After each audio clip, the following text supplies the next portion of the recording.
Kindly introduce yourself. My name is Efosa Robosa Japhet, popularly known as Young Elder GCFRO. I'm a comedian and a video creator. Tell us about your experience with the kidnappers along the Benin Auchi Express Road. Okay, on the 21st of May, May 2021, I was bid to perform in a show in Ekpoma, in Club Pyramids. That's the name, so I can't really remember the name of the club right about now.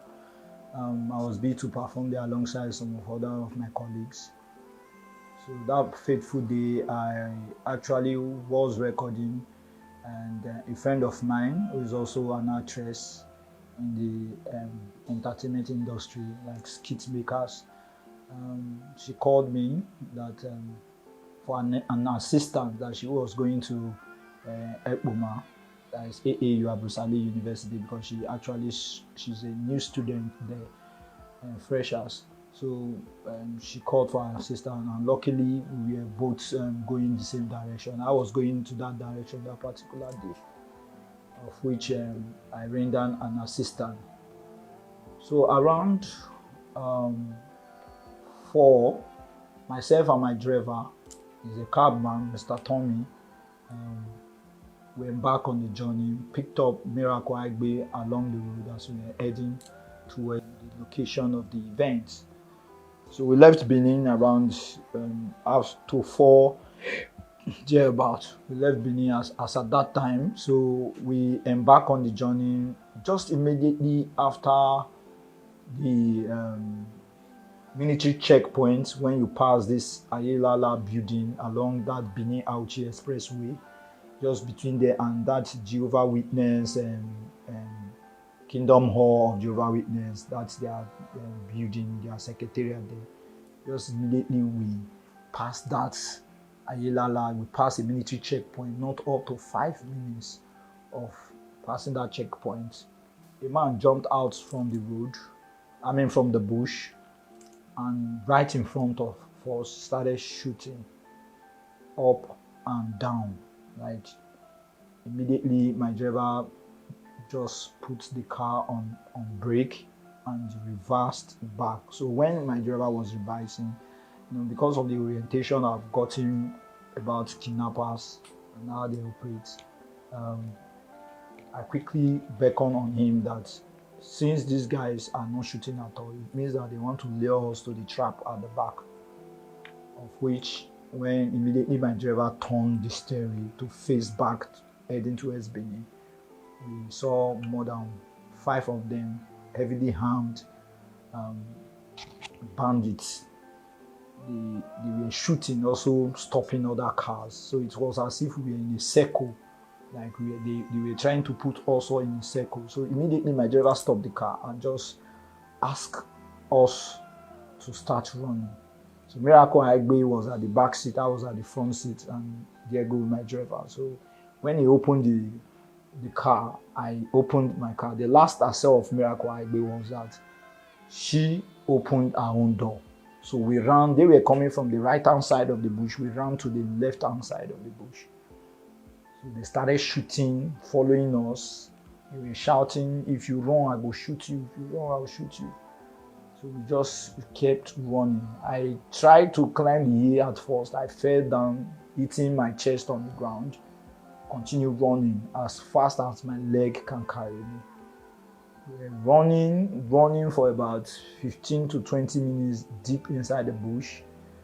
We later stopped hearing about the gunshots, so we decided to hide inside the bush. When we hide inside the bush, we come across a fellow, a young guy also. Blood was gushing out from his nose. I didn't get his name after this incident. Blood was just gushing out from his nose, coming out. We were still trying to run at that time. My driver was like, "This guy is going to collapse if you continue running inside the bush." So we decided to pick a place. We pull off our clothes. We pick a place to hide. So 30 minutes time after hiding, we decided to try to come outside because it was around to 6 when I think to 6. This whole incident happened around after 4 along the Benin Auchi Expressway, but we were inside the bush till about around to 6. So we tried our best to start coming outside. We heard the footstep, which we believe was kidnapper, because there's no living human being that will be walking in that bush apart from them. They were just speaking. The kind of dialect they were speaking was more like the dialect of, when, the way these herdsmen normally talk. Those guys that we call mala, that escort cow, be making all those kind of sound of. That's how they were just speaking. And so we immediately decided to fall back flat, pulling our clothes for us not to be noticed, because some of us were putting on, 3 of us, we were inside that bush. I think that particular guy that his nose was bleeding was putting on white. Then myself, purple native. Then Mr. Tommy, the cabman, was putting on striped clothes with bright colors in general. So we again decided to lie down flat. So we later started hearing siren of the police. So we decided to start tracing the siren of the police, and gradually we came out from the bush. When we came outside, I discovered that it was not just a vehicle and a bus that I saw. It was about 2 buses, one Sienna and a Corolla, and another mini van that was involved, of which all the occupants of the vehicle was captured alongside my friend Miracle Aigbe. But they left the drivers of the buses. They didn't touch the drivers. They just only, collected the passengers. So we started calling for help, because that area there was no network. The police took us to a police station where we wrote statements, and I pleaded with the police to help me go back to the bush, that they might not have gone far to try to search for my friends. We tried.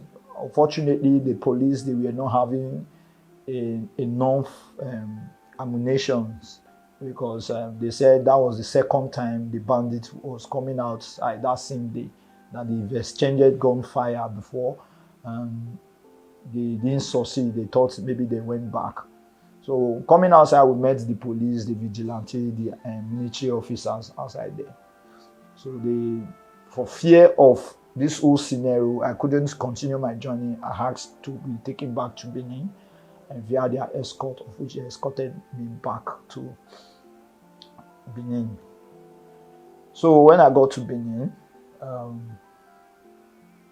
the family of Miracle Aigbe called me that their daughter was abducted, and that they've called that they're going to make their demand the next day, being Saturday. My Samsung phone, Android phone, got blind. So the next day I quickly rushed to go and fix it. I fixed the Android phone.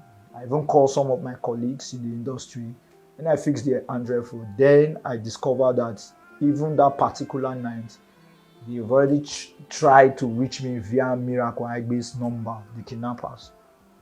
So I kept on trying the number. And suddenly the number called me.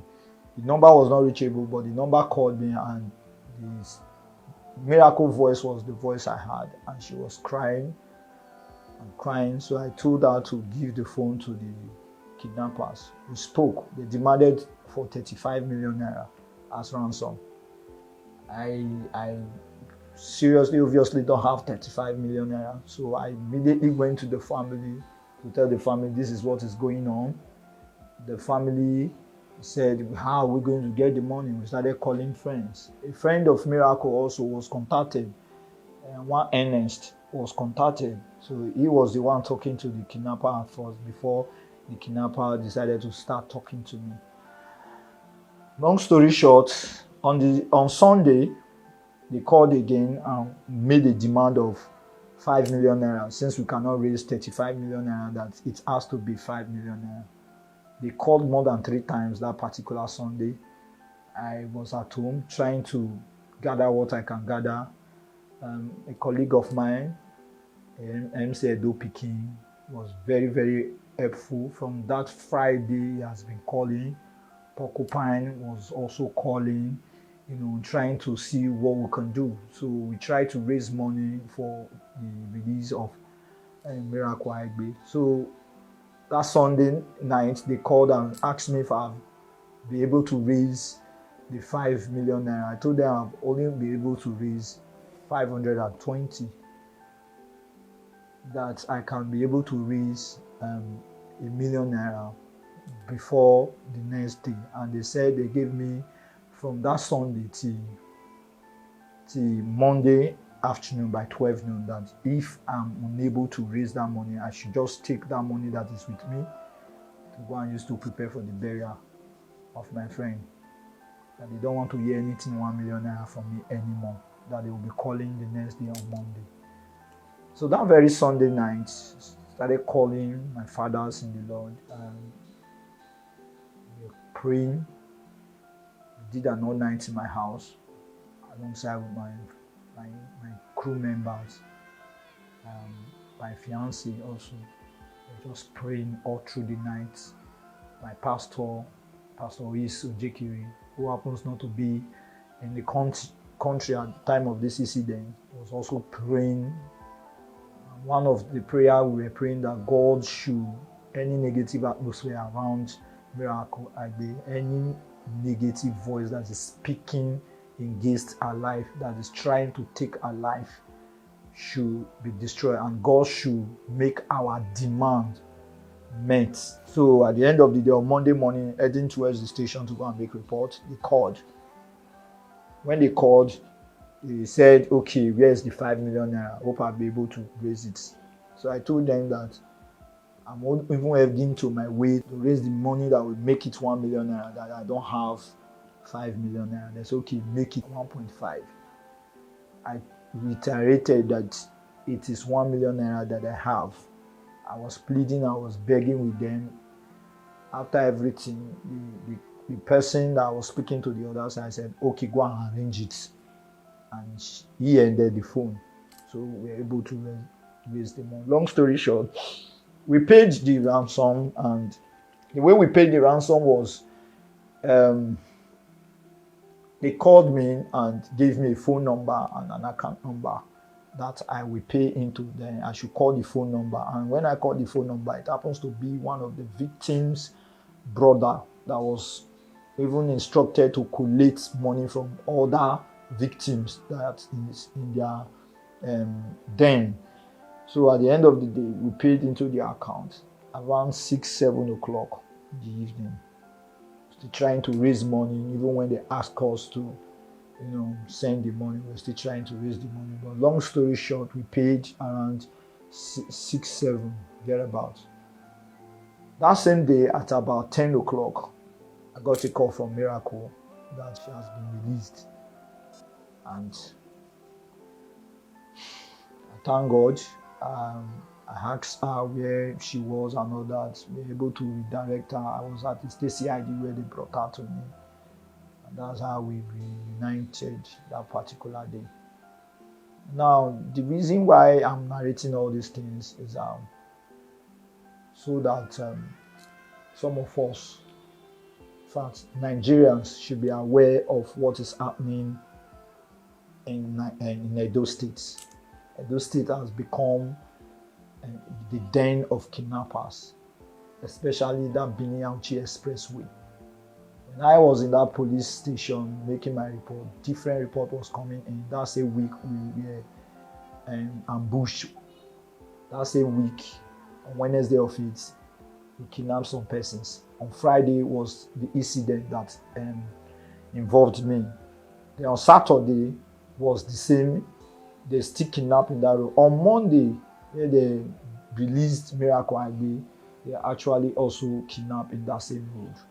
Nigerians, we have to call on the government to do the needful. My advice to people traveling, especially students, since that road leads to ever busy Ambrose Ali University and Auchi Poly and other schools in that road. My advice to the students and people that are applying that road is do not travel during the weekend, because weekends are mostly the time they usually perpetrate their havoc. But if you must travel, travel when it is daytime, around maybe 10 to 3. Once it's past that time, do not travel, because at the end of the day, immediately the police, I don't know if they close their checkpoints, immediately they leave their checkpoint, that is when they normally carry out their havoc. Big thank you to everybody that played their parts in ensuring the release of my friend Miracle Agbe, from my colleague MC Edo Pikin, Porcupine, MC Casino, my friend, comrade, my pastor, Pastor Ois Ojekere, my spiritual father. I want to say thank you very much for those that called, all the fans on Instagram, Facebook, people that were calling, people that were praying, even received a text message from Apostle Johnson Suleiman that also joined us in prayer. And in fact, I want to say a big thank you to you people and for the prayers. I might not be able to mention everybody's name, but know that I am grateful. Myself, the family of Miracle Agbe, we are grateful. And of course, Miracle will definitely just say what she saw in the den. Wow, that's really something. We noticed that there's a bandage around your leg. Can you tell us about, the injuries you sustained? Well, I'm smiling right now because I'm thanking God it's just a little injury I sustained. This injury was sustained as a result of when I was running inside the bush, falling and rising inside the bush.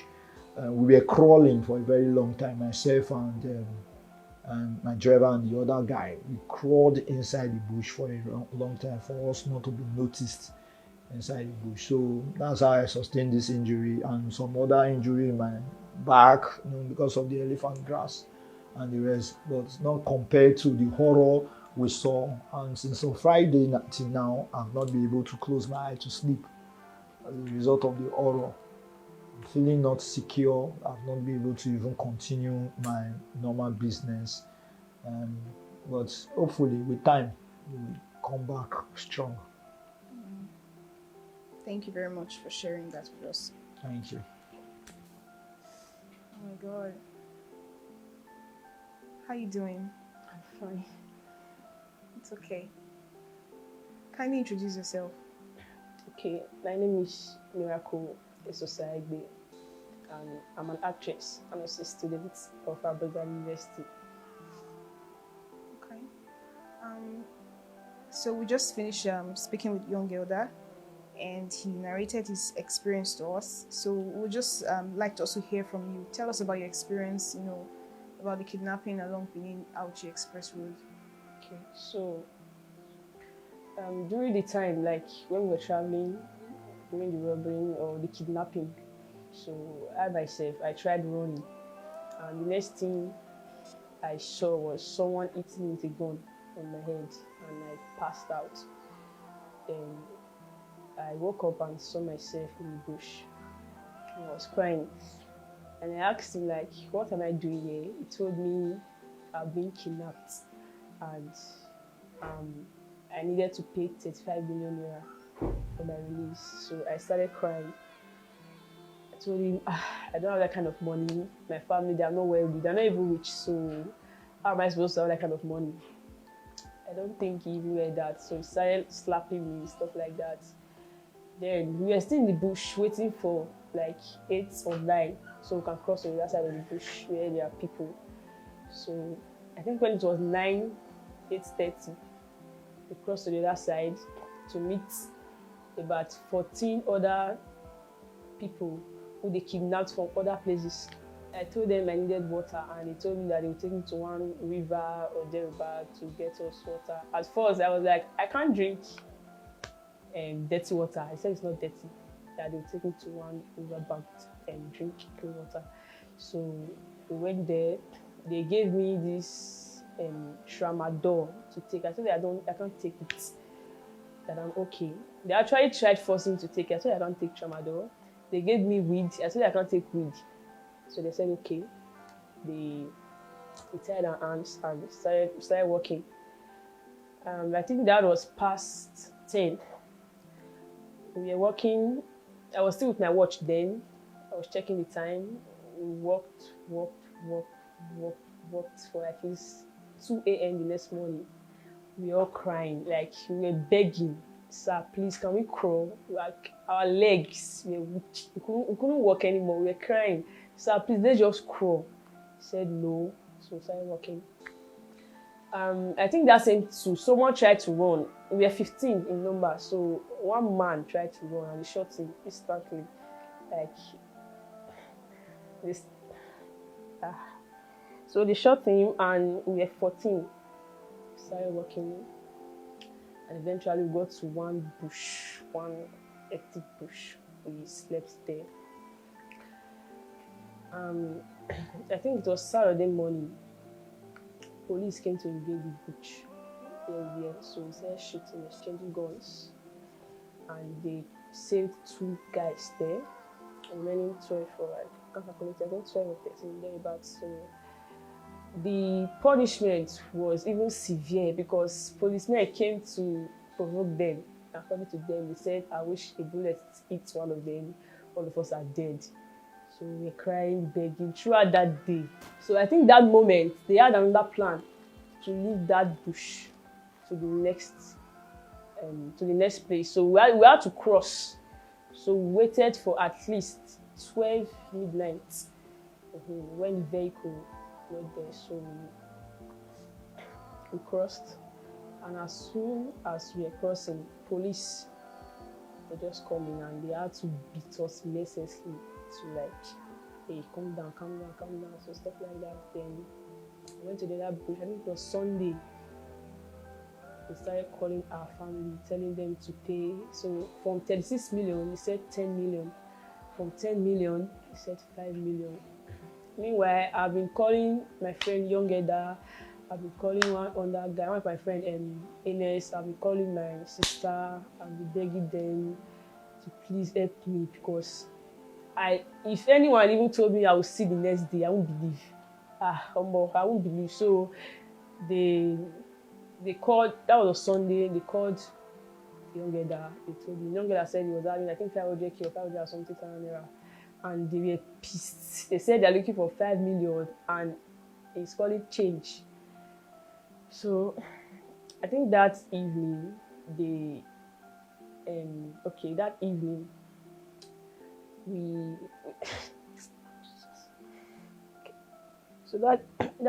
they went to one pineapple bush. We tried to take some pineapples because we were very hungry. They didn't allow us to take some pineapples. So it was one of them that even went to the pineapple farm to cut like I think 2 or 3 to give us to eat them. And they were calling our people. So they called mine. They told him 1.5 million naira. And at that moment, he had only 1 million naira. So the way they did it was that they had one of us, his brother was actually at Uromi looking for money. He had 4 million naira with him. So we actually transferred our money to his own account. Then he's supposed to bring the money to the kidnappers. So we did it that way. We had the bush till 9. They went to the road to take the money. And they came back and they said we should get up. Still beating that day before they freed us. Then they showed us one path that leads to road. The road, where we came out from the road, they are selling sharing that road. I don't really know the road, but it's along that Benin Awuchi Express road. So we came out from there. When we came out, some people were running. I was like, stop, oh, they kidnapped us. So we are looking for this vehicle that will take us to Benin. So the man in question that actually bought the money for them, his brother. So he came with his vehicle, he took some of us to Benin while we were there. Then he came with other vehicle to take the rest of us. So as soon as we got released, we actually sent the 1 million naira to them. So as soon as we got released, I went straight to State CID to put down my so that's it. It must have been a tough experience for you. So can you just tell us exactly how you're feeling right now, like since after the experience, the aftermath? Okay, I'll be crying. I can't even express how I feel though. I think maybe being here, I might be acting strong or whatsoever, but it's not easy. Like yesterday, I even had to go to the hospital to take sleeping drugs to sleep. So because me being alone, I can't even stay being alone. I can't. So the experience is tragic. It's tragic. And I don't even think I even want anybody to experience that kind of thing. I just want to thank some persons or everybody who helped me out, wants to pray for me. Official Rocky Payne, he was one who handled my hospital bill. I want to give thanks to MC Casino, MC Edo Pikin, Porcupine, Vivian House, Eduardo, Ines, everybody. I just want to give thanks to you all for not allowing me die in that dead place. And I also just want to thank your leader. God will bless you for me. I swear, that guy really did a great job. Like, thank you so much. God bless you for me.